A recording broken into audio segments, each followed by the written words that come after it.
ठीक है। हाय, good morning friends. आज हम लोग फिर पीएच स्केल पर प्रॉब्लम सॉल्व करेंगे। तो इसमें मुख्य इम्पोर्टेंट ये है कि आप कुछ प्रॉब्लम्स में कुछ फार्मूला को हम लोग को याद रखना है। ये लेक्चर 12th होगा। इसके पहले 11th लेक्चर हो चुका है जिसमें एसिड बेस और पीएच स्केल का कुछ डेफिनेशन तक डिटेल से पढ़ चुके हैं। इसमें हम लोग आज के लेक्चर 12th में पीएच स्केल पे प्रॉब्लम सॉल्व करेंगे। तो ये फॉर्मूला इंपॉर्टेंट है, इसको याद रखना तो ये जाकर के प्रॉब्लम सॉल्व हो पाए। पहला प्रॉब्लम है calculate the pH of 10⁻⁻5 NaOH solution. यहाँ पे ध्यान देना है, आपको पीएच निकालने के लिए कह रहा है और बेस दिया हुआ है। एसिड दिया हुआ रहता था तो जैसे HCl दिया हुआ रहता था तो इस HCl से हम लोग H+ आयन निकाल लेते थे। लेकिन अब आपके पास NaOH दिया हुआ है। NaOH जो वाटर में जाकर के OH आयन देगा। अब जो हमारे पास कंसंट्रेशन निकलेगा वो OH आयन से निकलेगा। तो ये जो पीएच का फॉर्मूला है -log H+ कंसंट्रेशन आयन, इससे नहीं बनेगा क्योंकि इसमें हमको चाहिए H+ आयन और यहाँ पे मिल रहा है OH आयन। तो दूसरा फार्मूला कौन सा हम यूज करेंगे? दूसरा फार्मूला यूज करेंगे POH का, और POH इक्वल टू लगाएंगे -log OH आयन कंसंट्रेशन।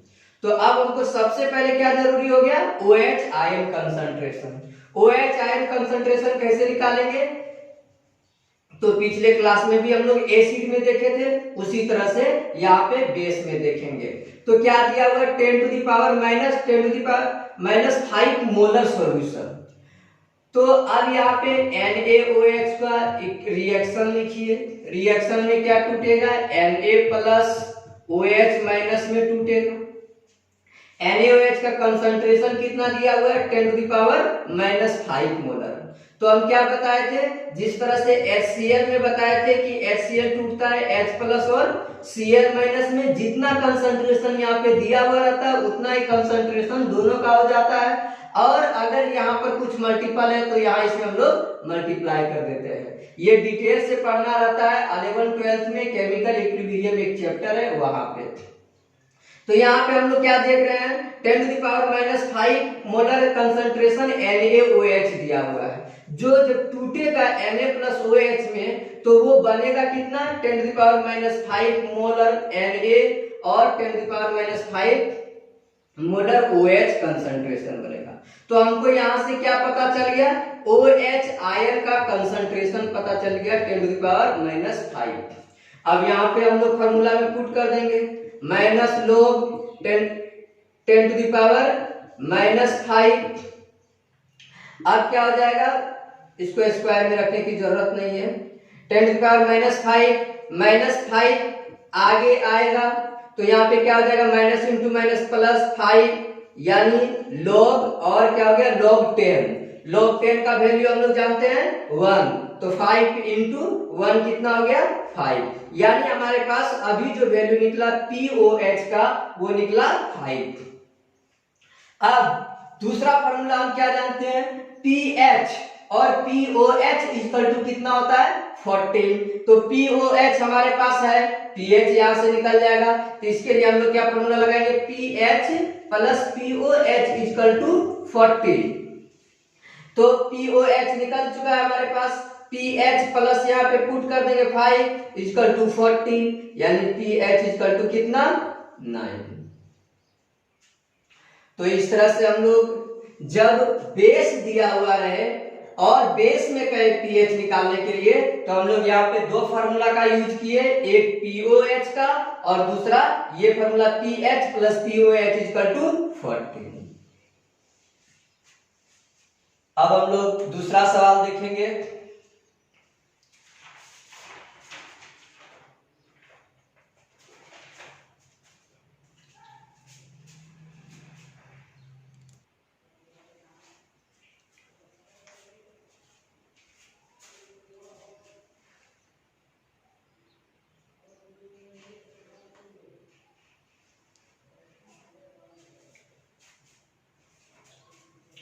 दूसरा सवाल है friends, a solution as pH equal to 3। Solution का pH क्या है, इसको हम लोग प्रैक्टिकली समझे। एक कंटेनर में सॉल्यूशन रखा हुआ है, इस सॉल्यूशन का pH है 3। अब क्या कर रहा है, इफ इट इज डाइल्यूटेड, इस सॉल्यूशन को डाइल्यूटेड किया गया 100 टाइम्स। तो डाइल्यूट हम कब कर पाएंगे, जब इसमें हम लोग क्या करेंगे, वाटर को ऐड करेंगे। वाटर को ऐड करेंगे तो ये सॉल्यूशन क्या हो जाएगा, डाइल्यूटेड हो जाएगा। जैसे हम लोग क्या करते हैं, गाढ़ा घोल में जब पानी को ऐड करते हैं तो वो क्या हो जाता है, घोल पतला हो जाता है, मतलब डाइल्यूटेड हो जाता है। तो उसी तरह से अब ये क्या किए, अब एक कंटेनर लिए हैं जिसमें हम इतना वाटर डाले हैं कि वो सॉल्यूशन जिसका गाढ़ापन अभी था उसका 100 गुना वो क्या हो गया, डाइल्यूटेड हो गया।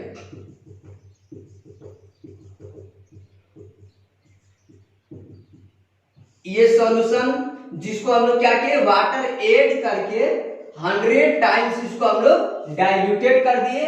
अब इसका pH मान पूछा जा रहा है। तो हम लोग जान रहे हैं इस सॉल्यूशन में pH कितना है, 3। तो जब pH दिया हुआ है यहाँ पे 3, तो इसमें H प्लस आयन कंसंट्रेशन निकाल लेंगे। कैसे, हम लोग जानते हैं pH equal to minus log H plus ion concentration. यहीं से जब हम लोग H प्लस आयन निकालते हैं तो उसके लिए फॉर्मूला क्या होता है, 10 to the power minus pH। अब यहाँ पे 10 टू द पावर pH कितना दिया हुआ है 3, तो यहाँ पे कितना हो जाएगा 10 टू द पावर माइनस 3। यानी H प्लस आयन का कंसंट्रेशन पहले वाले सॉल्यूशन में जो हमारे पास दिया गया है उसमें कितना है, 10 टू द पावर माइनस 3। अब हम लोग इसमें क्या किए, वाटर ऐड किए। वाटर ऐड किए तो इसका कंसंट्रेशन क्या हो गया, चेंज हो गया। जो गाढ़ापन था वो अब चेंज हो गया। तो वो अब कितना है, तो हम लोग जानते हैं H प्लस आयन जो है वो जो इतना है, जिसमें पहले वाले कंटेनर में जितना है उतना ही दूसरे वाले कंटेनर में है। पहले वाला कंटेनर में कितना 10 टू द पावर माइनस 3 है, तो उतना ही इसमें क्या है, H plus ion 10 to the power minus 3। क्योंकि H प्लस आयन ना घटा ना बढ़ा, ना इसमें हम कम किए ना H प्लस आयन को ऐड किए। ऐड किसको किया है, वाटर को। तो अब हम लोग कंसंट्रेट, तो क्या हुआ, वाटर को ऐड करने से यहाँ पे सॉल्यूशन का वॉल्यूम बढ़ गया। सॉल्यूशन का वॉल्यूम कितना बढ़ गया, तो 100 टाइम्स ज्यादा वाटर ऐड किए। तो अगर मान लिया जाए पहला कंटेनर के सॉल्यूशन था 1 लीटर, तो यहाँ पे कितना हो जाएगा 100 लीटर, 100 टाइम्स ज्यादा किए। तो अब हम लोग इसमें H प्लस आयन का कंसंट्रेशन कैसे निकालेंगे, H प्लस आयन का कंसंट्रेशन कैसे निकालते हैं, जो जितना H प्लस आयन दिया हुआ रहता है मोल बटे वॉल्यूम।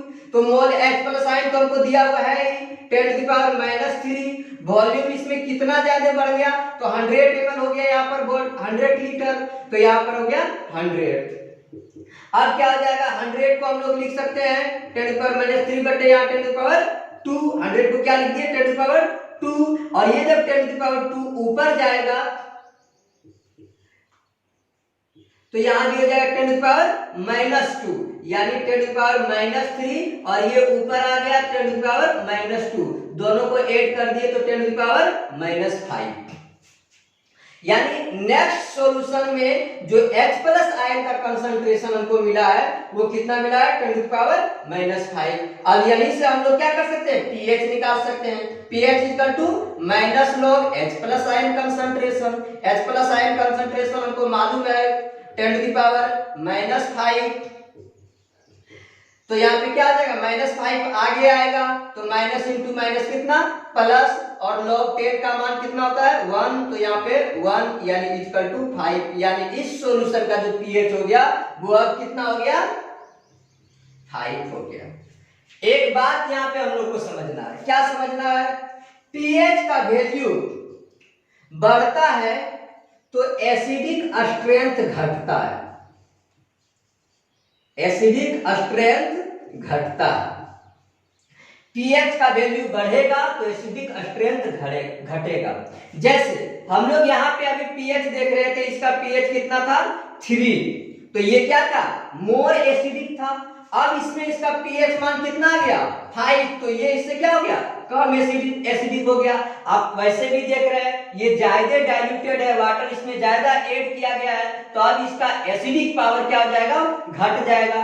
एसिड में जब हम लोग वाटर मिलाते हैं तो उसका एसिडिक पावर क्या हो जाता है, घट जाता है। तो उसी तरह से यहाँ से हम लोग समझ लेंगे ये मोर एसिडिक और ये लेस एसिडिक। उसी के आधार पे हम लोग क्या कहते हैं, जब पीएच का मान बढ़ता है तो एसिडिक स्ट्रेंथ क्या हो जाता है, घट जाता है। नेक्स्ट एक और सवाल देखेंगे हम लोग और इसके बाद फिर इस पे होमवर्क दिया जाएगा।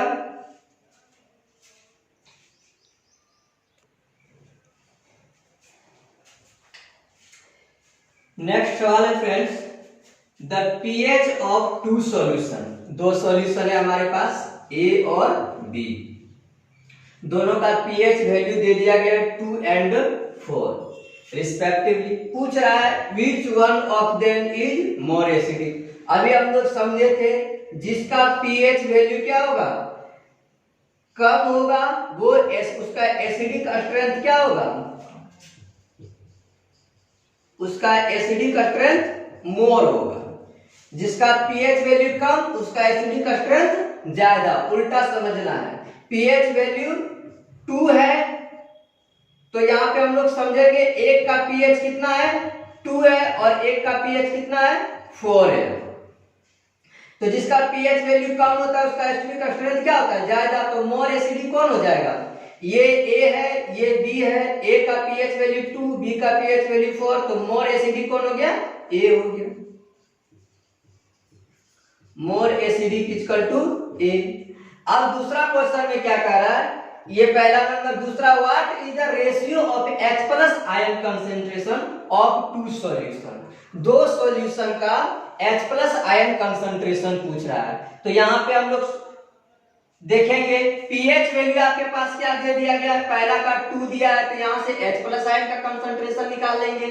क्या निकलेगा, हम लोग फार्मूला क्या जानते हैं, pH equal to minus log H plus ion concentration. इसी से दूसरा फार्मूला बनता है H plus ion equal to 10 to the power minus pH।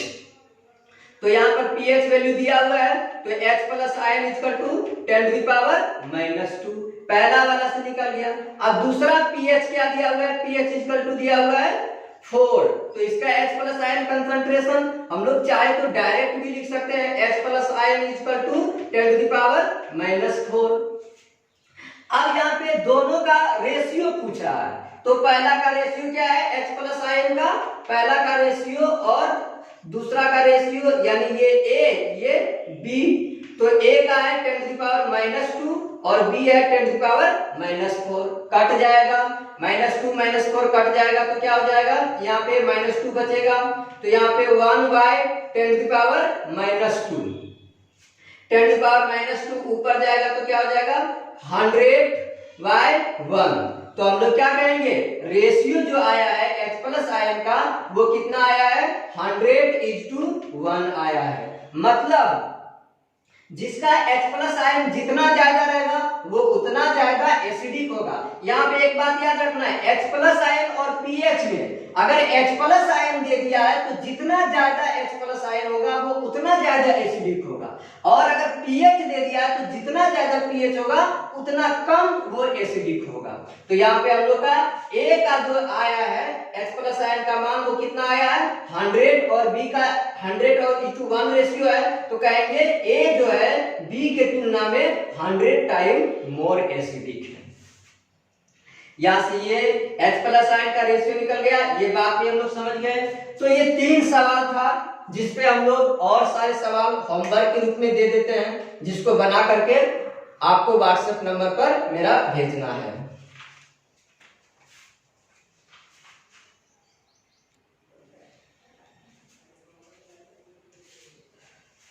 तो फ्रेंड्स ये 3 सवाल जो होमवर्क में दिया गया है, ये तीनों को आपको बनाना है, कैलकुलेट, इसमें पीएच वैल्यू कैलकुलेट करना है। इसमें आपको एसिड दिया गया है, HCl दिया है, H2SO4 H2CO3 दिया गया है, और फिर आपको पीएच ही कैलकुलेट किया गया करना है, जिसमें आपको बेस दिया गया है NaOH COH ये KOH, ये सब बेस दिया गया है, और बेस से आपको पीएच निकालना है।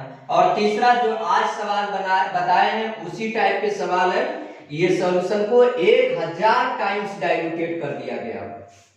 अब इसका पीएच निकालना है।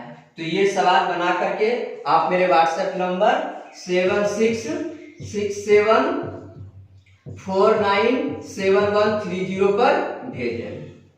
और अगर नहीं बने तो भी आप यहाँ पे आकर के व्हाट्सएप पे पूछ सकते हैं।